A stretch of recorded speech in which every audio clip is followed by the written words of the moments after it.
Greetings, students of film. This is Walter Mackenzie Wilson speaking. I seem to be in a bit of a predicament currently, the contents of which concern life and death. To put it plainly, or even to be frank, Chance is a psycho and he's trying to kill me. I need to let someone know immediately. I'm hiding in the recording booth speaking to you now, though I know you can't reach me. He's guarding the door. This is a live broadcast, and I simply just must be hasty. He's told me through various encoded messages that he'll spare my life if I explain the conventions of the horror genre in film to the new, blossoming creative minds of film, such as yourselves. I must inspire the next generation of filmmakers, or the streets of Agora High will run red with my very own blood. Okay, dear listeners, it's time to cut to the chase. I present to you the structure of the horror film. The protagonist typically is the victim of the horror, whether they're a member of a group of jockey, nerdy teens lost, stuck in a cabin in the woods, or just an everyday person who lives an average life.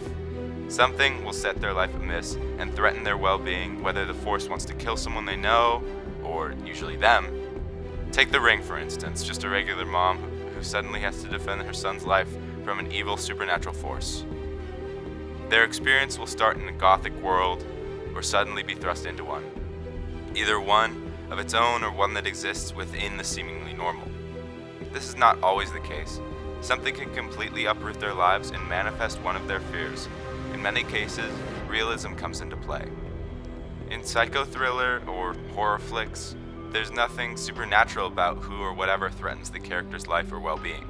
They must somehow face their fear of another who wants to harm them.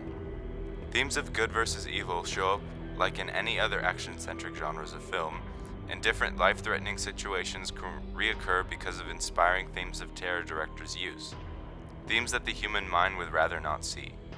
Fear of the unknown is the kind of fear that humanity really must want to avoid, but desire in cinema just for kicks. It's funny, really.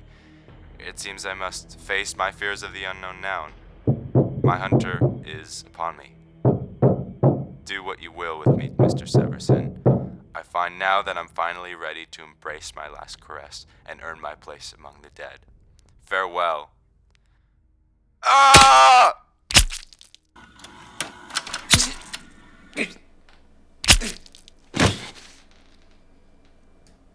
Shoot, Walter, it looks like time's up. I mean, look, you worded it beautifully and all, but I had to kill you. I'm bound by the genre. But now that Walter's history, I figure that it's fitting that we talk about the history of horror. Georges Méliès would create what is considered the first horror in 1896, Le Manoir du Diable, or The House of the Devil, a short about a devil in the castle who harasses visitors. Following this, horror in the 1900s consisted of supernatural and religious themes, such as Walter R. Booth, who created the floating heads in the Haunted Curiosity Shop in Scrooge. In these earlier days of horror, the films often consisted of the use of trick photos that would draw in the audience. By the 1910s, horrors moved from comedy to terror, and through the German Expressionist movement introduced psychological horror. The Cabinet of Dr. Caligari stands as a peak of this, along with Nosferatu.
The 1920s to 30s exploded in universal horrors with films like Dracula, Frankenstein, and The Man Who Laughed.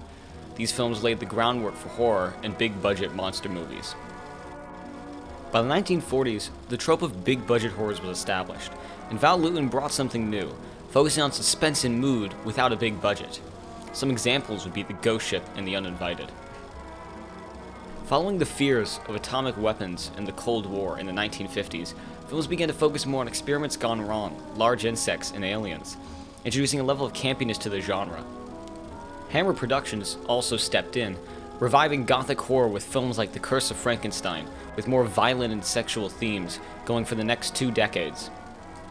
Peeping Tom and Psycho would use this violence to create the beginning of the slasher genre, films that focused on more grounded stories.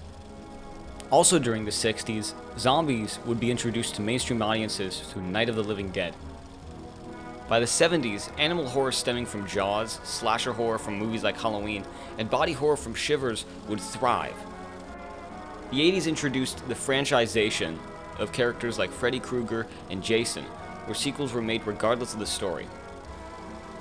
In the late 90s, the Blair Witch Project would debut, with just a budget of $60,000, starting the trend of found footage horror. Old tropes of horror came back once more in the 2000s to 2010s with splatter films and reboots, or remakes of 80s horror characters and some found footage tossed in. Well, that's it. That's a brief wrap-up of the history of horror. Rah. You gross. You're covered in blood. A sign of a truly awful killer. Thanks for giving me a chance to talk about horror, though. Throughout the past 125 years of horror films, many notable and influential filmmakers have made the horror genre their home. One of the least talked about but most influential horror directors, James Whale, helped to bring the genre to the level of fame that is considered today. The director of The Invisible Man and Frankenstein brought audiences to the big screen with his films that were sophisticated, tragic, and morbidly humorous. Similar in importance, one of the most well-known and widely respected among these filmmakers is Alfred Hitchcock. The creator of Psycho, The Birds, Rear Window, and many other films, is considered by many critics to be the creator of the modern horror genre and the master of suspense. Stemming from the influences of these two greats of horror, directors Stanley Kubrick and George A. Romero brought with them both the core elements of horror created by the horror directors before them and added in politics, extra metaphor, and intricacy.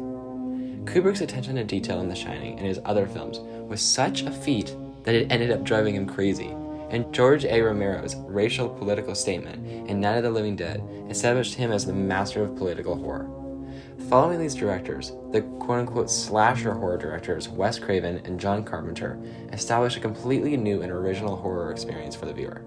The masked killers, the reused babysitter, jock, nerd, and cheerleader characters, and the constant usage of horror tropes helped to bring the genre of horror into the mainstream jump scare fest that many films still hold today. At the same time, though, the metaphors used in Nightmare on Elm Street, Halloween, and Scream bring an extra element to this bloody mess that these two directors helped to provide. Concepts on race, death itself, fear of the unknown, and references to real-life serial killers furthered these films analytically and later influenced many horror directors of today to put into their own films. Some notable horror directors of today include Ari Aster, Julia Ducournau, Robert Eggers, and Jordan Peele. These three directors have taken all the influences of the past directors mentioned and changed this great genre from being the majority of today's horror films, a sad fest full of overused jump scares and irrelevance, and moved it to something that has real artistic value. Their films make use of cinematic techniques, themes, metaphors, and are full of a rich value that can be studied thoroughly. Midsommar and Hereditary allowed Aster to rein in the weird, much darker side of the genre, along with a little head trauma. Raw is a disgusting, visual-filled take on the celebration of female power by Ducournau. The Witch is an amazing visual experience by Eggers, with a re-establishment of the folk horror genre in the mainstream. And Get Out and Us by Peele bring political relevance and concepts similar to those by Romero. This list is very incomplete, and there are hundreds of other insanely talented and influential horror directors who have each built upon past directors' work. Oh no. As I watch Gino run towards me with a knife, I'm going to try and list as many as I can. David Lynch, Sam Raimi, Guillermo del Toro, Robert Zombie, Catherine Bigelow, Roman...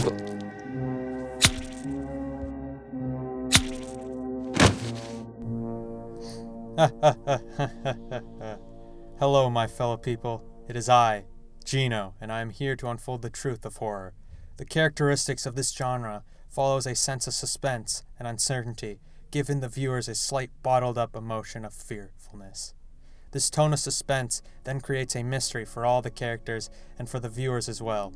Horror doesn't just reveal the genre through themes and tones, but also conveys clues of horror through props, physical characteristics, meaning the way each character presents themselves to the viewers. A great example of a characteristic within horror would be blood. Blood has been interpreted in many different and unique ways. When you look at the movie Jaws, whenever you see blood, it indicates that more death and horror is to come. And it's not the only film that does that. While in some films blood is seen as bright and a dominant color within the shot, there are some cases where the lighting makes the blood less visible and more of a clue of uncertainty. Blood can also be applied as a sign of danger. In horror film, blood isn't just something bleeding out or someone bleeding out. It can convey danger because the color red is seen as dangerous and powerful. In The Shining, there is a scene where blood is utilized as a symbol to deliver a message of danger, which allows the plot to continue and give the viewers fear. In this scene, the child uses red lipstick to spell out foreshadowing words that allude to danger. Although blood is used, so is lighting. Lighting can be used in many ways. When looking at horror films, the films tend to use cold colors, such as blues and purples. This physical characteristic allows the viewers to feel that sense of coldness throughout the film. The Shining uses these cold colors in some of their scenes. An example of this is when Jack Nicholson's character horrifyingly walks through the maze outside in the cold. This scene conveys shades of blue behind him, which alludes to that feeling of coldness and darkness. A common trope of horror has become the flashlight, whether it's kids by a fire pointing at their faces to tell a scary story, or a detective investigating an abandoned warehouse. The flashlight allows the director to shape what the audience can see, creating claustrophobia and suspense. In general, light can be used to shape an audience's horror and feelings within a scene. When you look at these props, there's many types, such as children's toys. When looking at children's toys, you see them as fun, friendly, and comforting for children. But in horror films, children's toys such as dolls are seen as terrifying and violent. Look at the horror film Chucky. The character Chucky signifies as that physical prop because instead of being heartwarming for the child, he is an evil, terrifying monster who kills people. He instills fear not because he just kills people, but because since he's a doll and doing these unimaginable things, makes the viewers question what's the truth and makes their heads swim with worry. Although it is not used as frequently as other tropes, when done effectively, assuming things like toys or clowns can be a valuable tool in the filmmaker's arsenal. Also, that idea of a toy coming to life can create a sense of discomfort because it's not natural, and horror bends the ideals of what truly is natural. And then when you look at other tools, they use weapons, music, phones, split up, meaning where the group of characters split up, allowing the villain to pick them off one by one. The setting. Often horrors take place at abandoned locations. Manon ad vitam eduse quadeso vel non desque eius ego sum pueler param et enta. Within the horror genre, there have been multiple different movements. In the beginning, there was a strong lean towards trick photography to make skeletons and floating heads appear to move. The German Expressionist movement honed the craft of horror, shifting to more terrifying moods. In the US, horror hit its stride with a series of monster movies under the Gothic horror movement. Afterwards, many other sectors emerged. Psychological horror, like Silence of the Lambs, splatter horror, like the film Hellraiser, and body horror, like The Thing, along with many others.